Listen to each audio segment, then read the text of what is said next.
Hello दोस्तों, नमस्कार। मैं भी एक आप सभी का बहुत बहुत स्वागत करता हूं एक और नए क्लास में। तो साथियों, आज की इस क्लास में एमटीएस हवलदार एग्जाम 2025 के लिए एसएससी के नए पैटर्न पे एक नए मॉडल पेपर को डिस्कस करेंगे।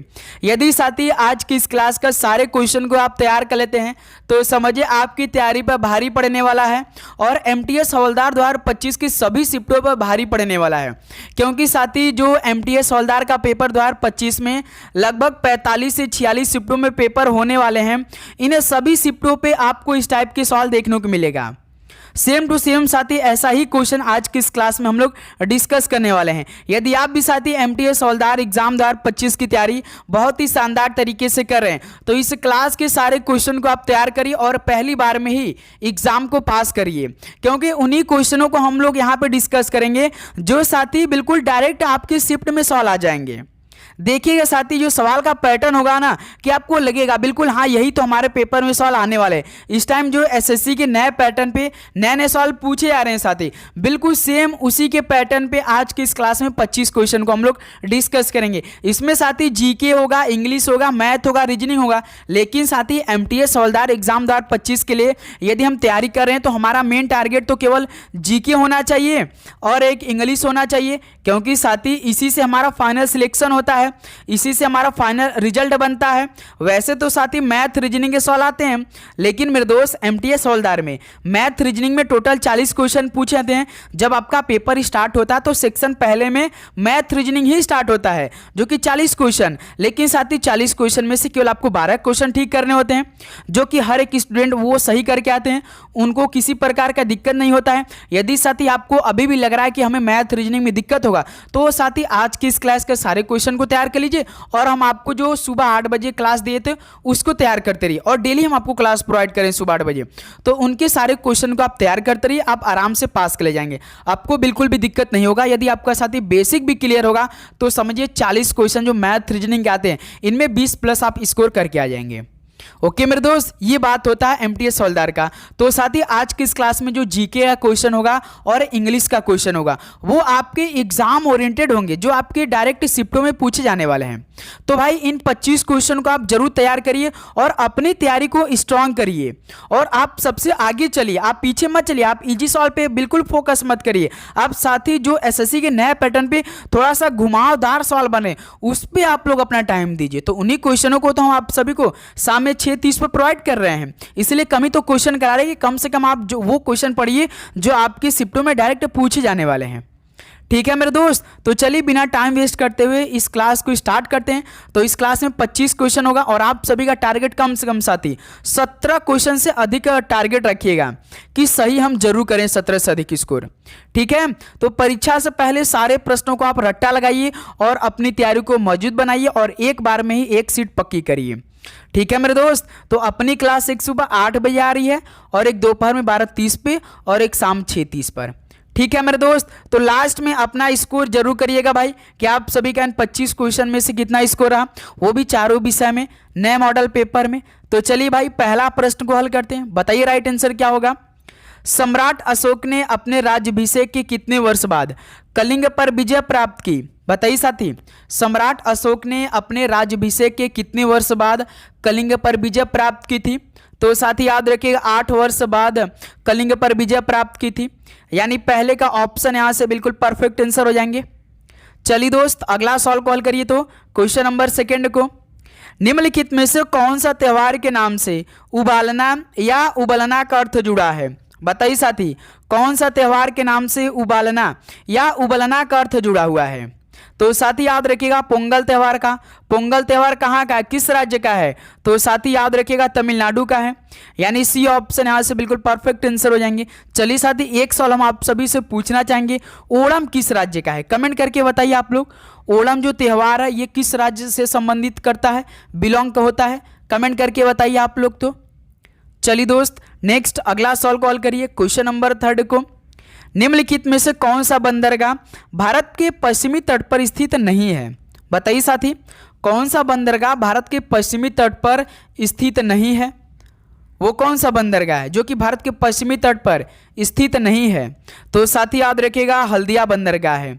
ऑप्शन यहां से आपका बिल्कुल परफेक्ट आंसर हो जाएंगे। चलिए दोस्त अगला सॉल्व कॉल करिए क्वेश्चन नंबर 4 को। हिमालय के किस भाग में इसकी सबसे ऊंची पर्वत चोटी कंचनजंगा स्थित है?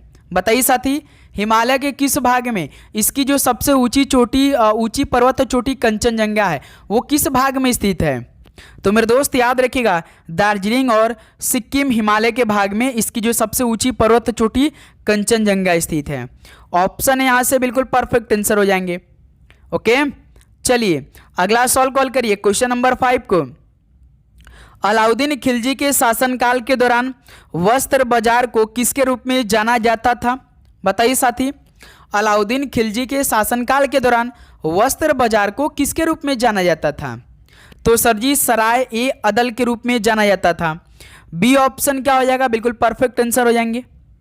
चलिए दोस्त अगला सॉल्व कॉल करिए तो क्वेश्चन नंबर 6 को। रैयतवाड़ी बंदोबस्त जिसमें काश्तकारों को सीधे सरकार को वार्षिक कर चुकाना पड़ता था, शुरुआत में निम्नलिखित में से किस प्रांतों में यह शुरू किया गया था?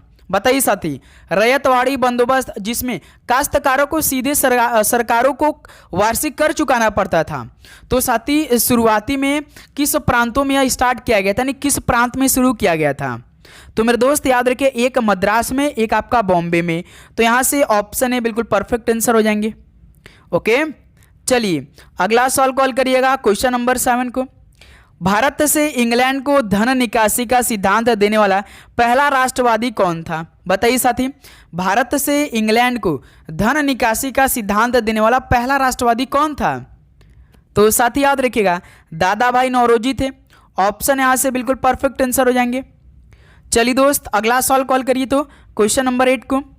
भारतीय संविधान के किस अनुच्छेद में उल्लेख है कि सर्वोच्च न्यायालय द्वारा घोषित कानूनी सभी न्यायालयों पर बाध्यकारी है? बताइए साथी, भारतीय संविधान के किस अनुच्छेद में उल्लेख है कि सर्वोच्च न्यायालय द्वारा घोषित कानूनी सभी न्यायालयों पर बाध्यकारी है?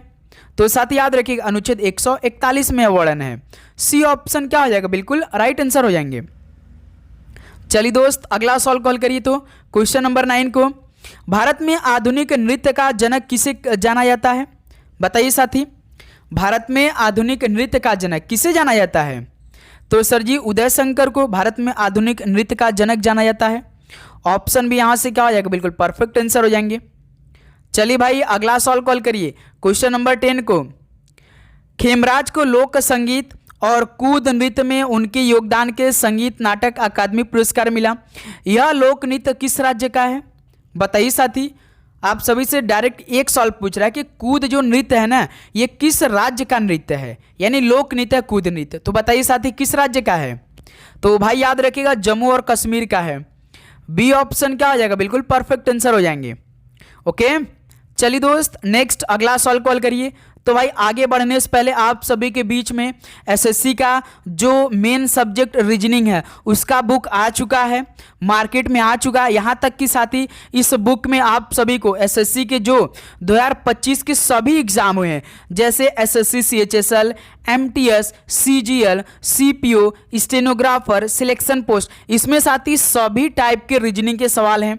टीसीएस के जितने क्वेश्चन है वो भी साथ ही टाइप वाइज क्वेश्चन ऐड किया गया है। इसमें साथ ही आप सभी को 2 बुक मिलेगा।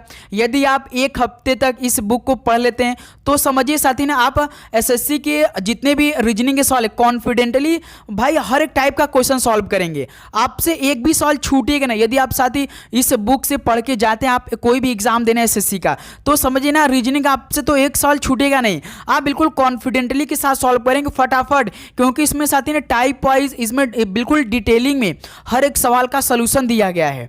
तो भाई इस बुक को आप जरूर परचेज करिए। इसमें 2 बुक का कंपाइलेशन दिया गया है। इसमें साथ ही विषय सूची दिया गया है, जैसे साथ ही यहाँ पे 7500 टीसीएस का क्वेश्चन दिया है, 29 अध्याय दिया गया है, और इसमें साथ ही जैसे विषय सूची दिया गया है। जैसे आपको साथ ही मान के चलिए एमटीएस का आप तैयारी कर रहे हैं और एमटीएस का 2024 का सारे रीजनिंग का क्वेश्चन देखना है, तो यहाँ पर देखिए दिया है जैसे एमटीएस 2023 का सारे क्वेश्चन दिया गया है, और साथ ही एमटीएस द्वारा जो आपका फिलहाल 2024 में पेपर कंप्लीट हुआ है, सभी शिफ्टों का इसमें रीजनिंग का क्वेश्चन ऐड किया गया है। यहाँ पे CHSL टीयर 1 टीयर 2 का इसमें रीजनिंग के सारे सवाल है। CPO 2024 के सारे क्वेश्चन है, CGL का, स्टेनोग्राफर का, सिलेक्शन पोस्ट का, यहाँ तक कि साथ ही 2013 से लेकर 2024 तक इसमें रीजनिंग के सवाल एमटीएस का दिया गया है। तो ये बुक आपके लिए रामबाण साबित होने वाला, वो भी साथ ही चैप्टर वाइज दिया गया है, वो भी टाइप वाइज। जो क्वेश्चन एग्जाम्पल से उठाया जाता है ना SSC की एग्जामों में, उसको बिल्कुल शॉर्ट ट्रिक से समझाया गया इसमें। तो भाई इस बुक को आप जरूर परचेस करिए। डिस्क्रिप्शन बॉक्स में इस बुक का हम लिंक दे देंगे आपको, वहां से जरूर जाके आप लोग परचेस करिए। एक बार सारी जरूर इस बुक को चेकआउट करिएगा और अपनी तैयारी को मौजूद बनाइए रीजनिंग में। यदि साथी रीजनिंग आपका 25 क्वेश्चन आता है तो समझिए इसी बुक से आएगा, एक भी क्वेश्चन बाहर नहीं जाएगा। ठीक है मेरे दोस्त, तो डिस्क्रिप्शन बॉक्स में इस बुक का लिंक दिया गया है, आप वहां जाके परचेस जरूर करिए। ठीक है मेरे दोस्त, तो चलिए भाई हम लोग आगे बढ़ते हैं बहुत ही शानदार तरीके से। तो यहाँ से साथ ही आप सभी को इंग्लिश का क्वेश्चन मिलेगा। तो भाई इंग्लिश के सारे क्वेश्चन को आप तैयार करिए।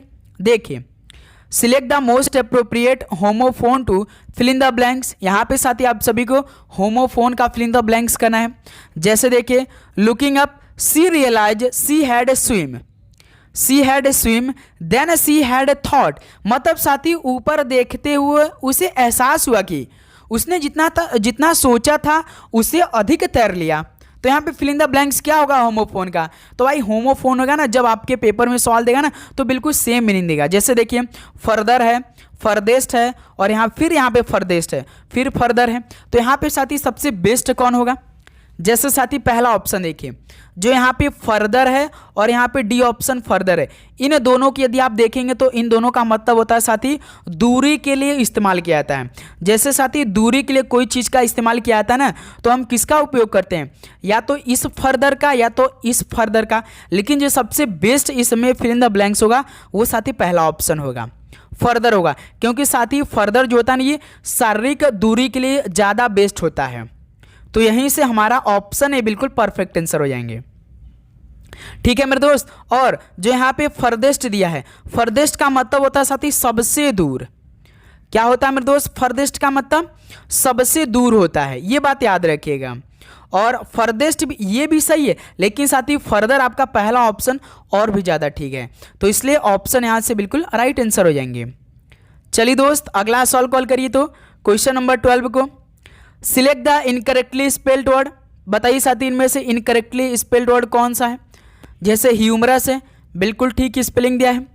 एचईवी भी बिल्कुल ठीक दिया है, फैमिलियर भी बिल्कुल ठीक दिया है। लेकिन साथी पैरेलल, जो पैरेलल होता है इसका राइट स्पेलिंग क्या होता है?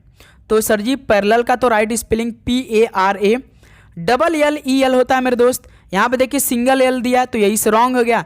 तो यही हमारा डी ऑप्शन बिल्कुल परफेक्ट आंसर हो जाएंगे। ओके मेरे दोस्त, चलिए अगला सॉल्व कॉल करिएगा क्वेश्चन नंबर 13 को। तो साथी एक बार फिर से देखिए, select the incorrectly spelled word. बताइए साथी इनमें से कौन सा इनकरेक्टली स्पेल्ड वर्ड है भाई? जैसे पहला ऑप्शन देखिए, कॉन्सेंसियस दिया है। भाई कॉन्सेंसियस नहीं होता है, कॉन्सेंटियस होता है। मतलब क्या होता है? जैसे इसका राइट स्पेलिंग देखिए, CONSCIENT होता है मेरे दोस्त, ENTIOUS होता है। इसके माने क्या होता है भाई?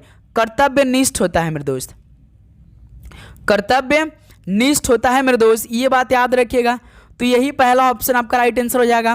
कॉन्सेंसियस नहीं होता है, कॉन्सेंटियस होता है। जैसे यहाँ पे सर देखिए, अनएनिमस का मतलब क्या होता है भाई?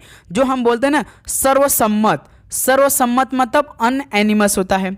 और यहाँ पे देखिए मिलेनियम, मिलेनियम का मतलब क्या होता है? कोई बता सकता है? सहस्त्र, जो आपका सहस्त्राब्दी होता है उसे हम क्या बोलते हैं? मिलेनियम बोलते हैं। और साथ ही इनकन्वीनियंस का मतलब क्या होता है? असुविधा होता है। तो सर जी असुविधा मतलब इनकन्वीनियंस होता है। हमसे भाई इनकरेक्टली पूछा था, तो पहला इनकरेक्ट है, यहाँ पे CONSCIENTIOUS होगा। तो ऑप्शन यहाँ से मेरे दोस्त बिल्कुल परफेक्ट आंसर हो जाएंगे। ओके चलिए अगला सॉल्व कॉल करिए। तो क्वेश्चन नंबर 14 को देखिए, select the option that can be used as a one word substitute for the given group of word. यानी साथी आप सभी को अनेक शब्दों के लिए एक शब्द बताना है। देखिए one who brings a legal action against someone in court, यानी वह जो किसी के विरुद्ध न्यायालय में कानूनी कार्रवाई करता है उसके लिए हम क्या बोलते हैं भाई? जो किसी के विरुद्ध न्यायालय में कानूनी कार्रवाई करता है उसको हम क्या बोलेंगे बताइए साथी। जैसे यहाँ पर देखिए साथी क्या दे रखा है, सैंक्टिमोनियस का मतलब क्या होता है भाई? जो हम बोलते हैं पाखंडी, ये बिल्कुल पाखंडी है, उसको क्या बोलेंगे? सैंक्टिमोनियस बोलेंगे। न्यूमिस्मैटिक्स का मतलब क्या होता है भाई? जो सिक्कों का अध्ययन करता है, क्या साथी? सिक्कों का अध्ययन, न्यूमिस्मैटिक्स बोलते हैं उसे, सिक्कों का अध्ययन। और परागमैटिस्ट का मतलब क्या होता है साथी? व्यवहारिक होता है। परागमैटिस्ट का मतलब व्यवहारिक होता है। और साथी प्लेंटिफ का मतलब क्या होता है? जो प्लेंटिफ का मतलब अभियोगी। तो यही तो आपका डी ऑप्शन परफेक्ट आंसर हो जाएगा मेरे दोस्त। ओके, जो साथी किसी के विरुद्ध न्यायालय में कानूनी कार्रवाई करता है उसको हम क्या बोलते हैं? प्लेंटिफ बोलते हैं। तो डी ऑप्शन इस सवाल का बिल्कुल परफेक्ट आंसर हो जाएंगे। ओके, चलिए दोस्त अगला सवाल कॉल करिए, क्वेश्चन नंबर 15 को। देखिए, select the antonym highlighted word. देखिए, we enjoyed the gentle breeze that was blowing, मतलब साथी सवाल का राइट आंसर दीजिए भाई, क्या बनेगा? जेंटल मतलब क्या होता है साथी? कोई बता सकता है? GENTL दिया है। जेंटल मतलब सज्जन मत बता दीजिएगा, सज्जन। जेंटल मतलब साथी कोमल होता है। सर जी कोमल माने भी तो सज्जन हो सकता है, बिल्कुल हो सकता है। और साथी मृदु, मृदु होता है साथी जेंटल। तो इसका एंटोनिम यानी जस्ट उल्टा क्या होगा? वायलेंट हो जाएगा भाई। जैसे जेंटल का मतलब साथी कोमल और मृदु होता है, तो उसी प्रकार साथी वायलेंट का मतलब जानते क्या होता है? हिंसक होता है। क्या होता है मेरे दोस्त? हिंसक होता है और साथी जोरदार होता है, ये बात याद रखिएगा। और गार्निश्ड का मतलब क्या होता है भाई? सजाया हुआ। गार्निश्ड का मतलब मेरे दोस्त सजाया हुआ होता है, ठीक है, ये बात याद रखिएगा। प्लस साथी मॉडेस्ट का मतलब क्या होता है? मामूली होता है भाई। मॉडेस्ट का मतलब क्या होता है भाई? बिल्कुल मामूली जिस जो हम बोलते हैं मॉडेस्ट का मतलब होता है। सॉफ्ट का मतलब क्या होता है सर जी? मुलायम होता है। तो इसका जस्ट अपोजिट क्या होगा? वायलेंट हो जाएगा। जेंटल का अपोजिट वायलेंट होगा। ऑप्शन यहाँ से आपका बिल्कुल परफेक्ट आंसर हो जाएंगे। चलिए दोस्त अगला सॉल्व कॉल करिए, तो क्वेश्चन नंबर 16 को। Select the most appropriate option to fill in the blanks.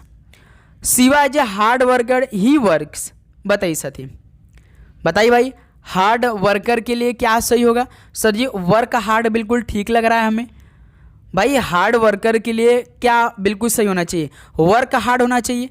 तो देखिए, Shiva is a hard worker, he works, hard work हो जाएगा भाई, यानी डी ऑप्शन बिल्कुल परफेक्ट आंसर हो जाएंगे, है ना मेरे दोस्त। जैसे बैड आपका तो भाई गलत यहाँ पे है। स्कैर्सली का मतलब साथी मुश्किलों से, जो स्कैर्सली का मतलब क्या होता है? मुश्किलों से होता है। और हार्डली का मतलब साथी जानते क्या होता है? लगभग साथी नहीं के बराबर, मुश्किल से। तो भाई डी ऑप्शन बिल्कुल ठीक है फिल इन द ब्लैंक्स में। Shiva is a hard worker, he works hard. Okay, चलिए दोस्त अगला सॉल्व कॉल करिए, तो क्वेश्चन नंबर 17 को। देखिए, select the most appropriate idiom to substitute the underline word. तो भाई यहाँ पे देखिए, forget their, past quarrel forever, इसका मतलब साथी इस मुहावरे का अर्थ क्या हो रहा है? Forget their past quarrels for ever, अपने पिछले झगड़ों को हमेशा के लिए भाई भूल जाना है। यानी जो हमारा पिछला कोई झगड़ा हुआ रहता है उसको हमने हमेशा के लिए भूल जाए। तो इसका मतलब क्या होगा साथी? कट टू द क्विक, बिल्कुल नहीं। कैच टार्टर कि डू या गुड टर्न, नहीं। बरी द हैचेट, बरी द हैचेट का मतलब साथी याद रखिएगा, शत्रुता या झगड़े को ही समाप्त करना है, बिल्कुल पूरी तरीके से खत्म करना है भाई।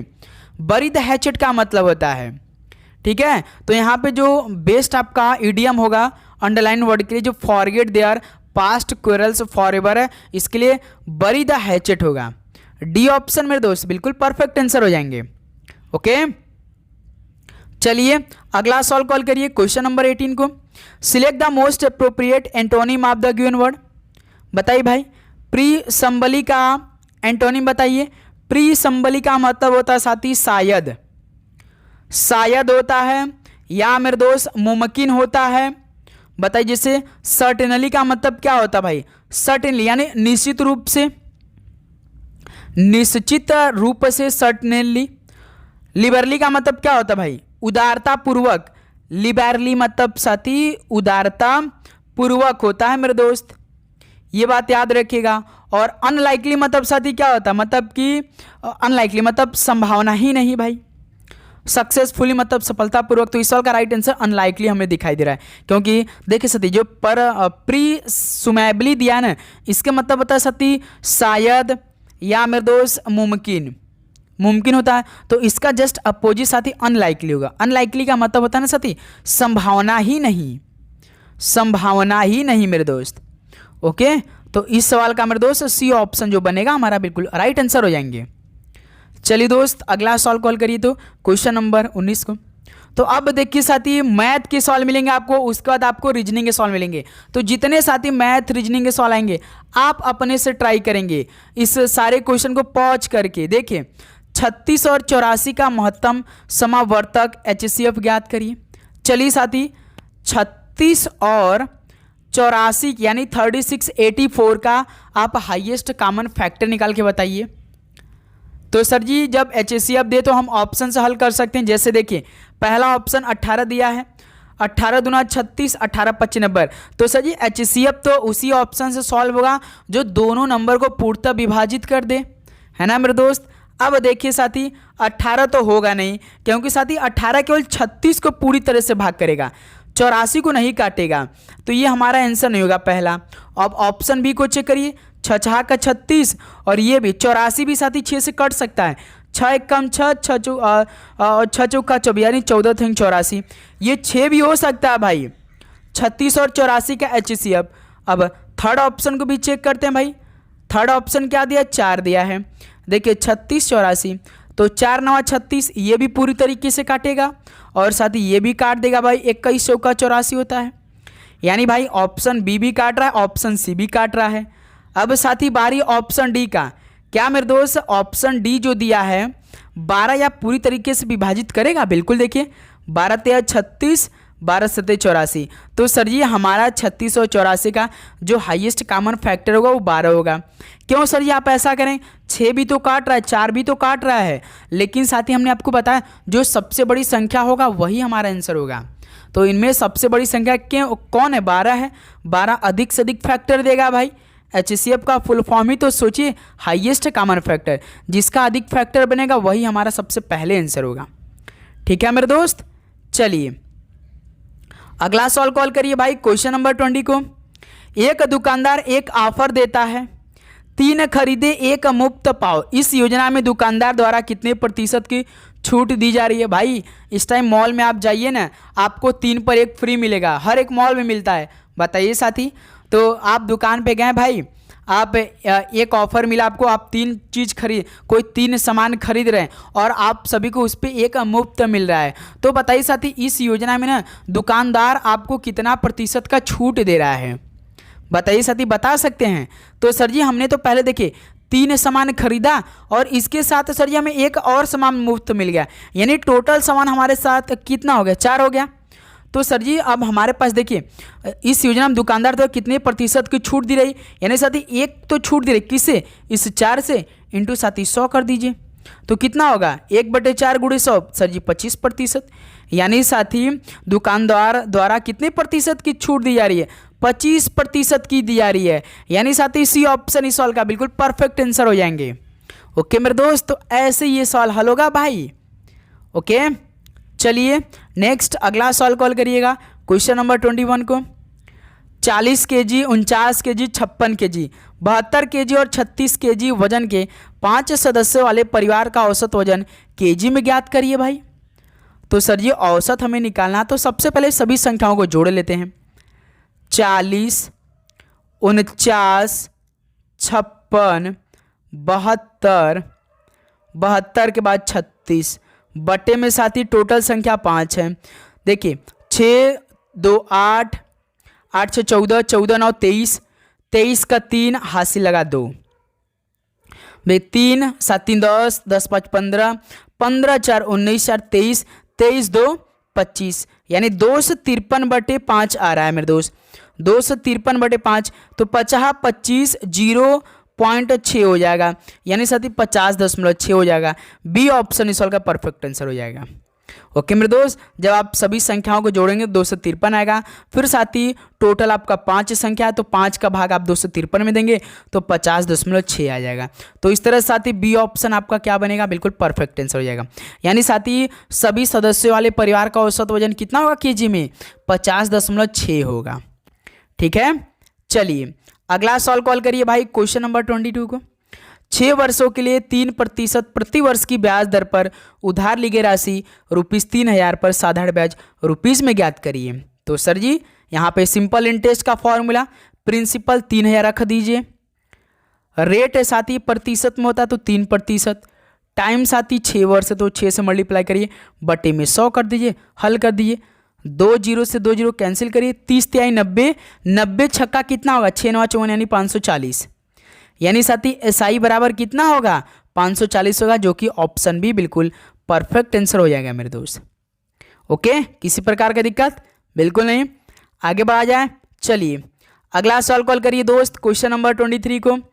देखिए एक किसी निश्चित कूट भाषा में डिराइव द फॉर्मूला को LERODA लिखा जाता है और फार्मूला टू विन को KAWBRO लिखा जाता है। तो इसी भाषा में फार्मूला को कैसे लिखा जाएगा, तो साथी आप सभी से फार्मूला पूछा है कोड। तो साथी जैसे फार्मूला का सिंगल पूछा तो हम क्या करेंगे, दोनों में कॉमन चेक कर लेते हैं।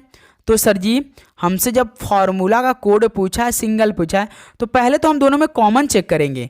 देखिए साथी फार्मूला यहाँ पर भी है, फार्मूला यहाँ पर भी है, यानी फार्मूला तो हमें दोनों में कॉमन मिल गया। तो हमारा दिमाग तुरंत क्लिक किया कि जब फार्मूला दोनों मिल गया तो हमारा भाई जो कोड हुआ है उसमें भी कोई ना कोई कॉमन मिलेगा। जैसे साथी इसमें कॉमन क्या मिल रहा है आप सभी को, आरओ मिल रहा है। देखिए आरओ यहाँ पर भी है, आरओ यहाँ पर भी, यानी दोनों में भाई कोड हुआ है आरओ। तो फॉर्मूला का कोड क्या होगा, आरओ हो जाएगा। कौन सा ऑप्शन दे रखा है, बी ऑप्शन दे रखा है, यही परफेक्ट आंसर हो जाएगा। है ना मेरे दोस्त, किसी प्रकार का दिक्कत यहाँ तक आप सभी को इस सवाल को हल करने में, बिल्कुल नहीं।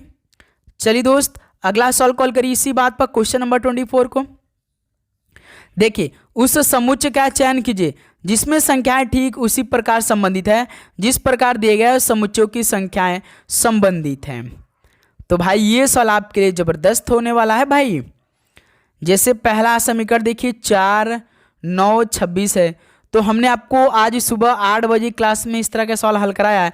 तो 4 को साथी ए मान लीजिए, 9 को बी मान लीजिए, 26 को सी मान लीजिए। तो साथी यही आपको सी आंसर लाना है कैसे भी कर ए और बी में आप साथी जोड़ करिए, गुणा करिए, भाग करिए, घटाइए, देखिए किस तरह से आपका सी यानी 26 आंसर आ रहा है। चलिए दिमाग लगाते हैं। सबसे पहले जब साथी इस तरह का सवाल है ना, तो आपको एक ही काम करना है। पहले तो इन दोनों में आप जोड़िए, अंतर करिए। जैसे देखिए इन दोनों को आपस में जोड़िए, 9 4 13, एक बार इन दोनों में से डिफरेंस कर दिए, यानी साथी 9 में से 4 को कम करेंगे 5। अब देखिए 5 से 26 बनाएंगे तो बहुत ज़्यादा लग रहा है, लेकिन साथ ही 13 से 26 बनाना आसान है, क्योंकि 13 में 2 का मल्टीप्लाई करेंगे तो 26 हो जाएगा।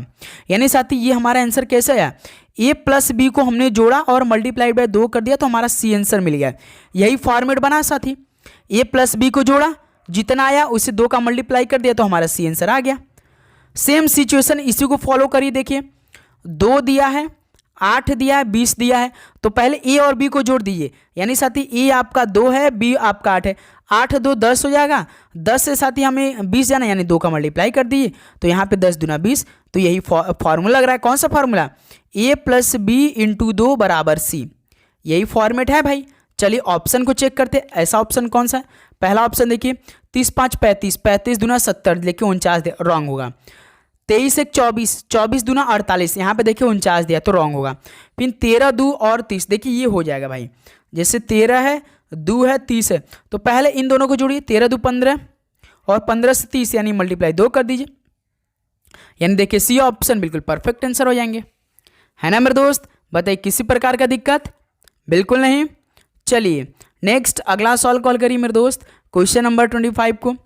देखिए निम्नलिखित समीकरण में यदि प्लस और गुणा को आपस में बदल दिया जाए तथा भाग और माइनस को आपस में बदल दिया जाए तो प्रश्न चिन्ह के स्थान पर क्या आएगा।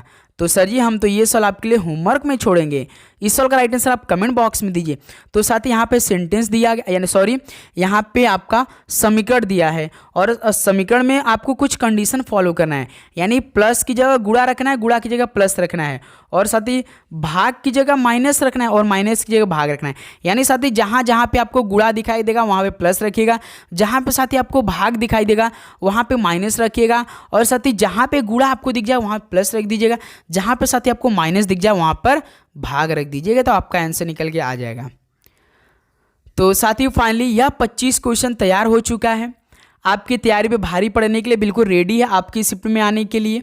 बताइए साथी आप सभी का टोटल इन 25 क्वेश्चन में से कितना स्कोर रहा, चलिए फटाफट बताइए। तो उम्मीद करूँगा दोस्त आपको हर एक क्वेश्चन बहुत ही शानदार तरीके से समझ में आया होगा, और आप इन 25 का 25 क्वेश्चन अपने दोस्तों भी इस सेशन को शेयर किया होगा भाई, दबा करो लाइक। तो भाई सभी साथी रोज करेंगे, क्योंकि इस बार साथी निकले आपके एक सीट के लिए, तभी तो दिन रात मेहनत हो रही है केवल आपके लिए।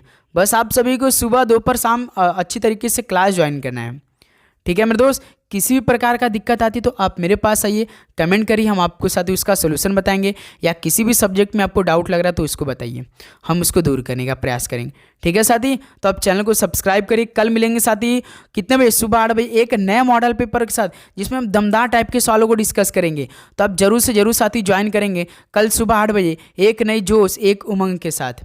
तो मिलते हैं साथी कल सुबह 8 बजे। सभी को जय हिंद जय भारत, पढ़ाई करते रहिए, ऑल द वेरी बेस्ट, धन्यवाद।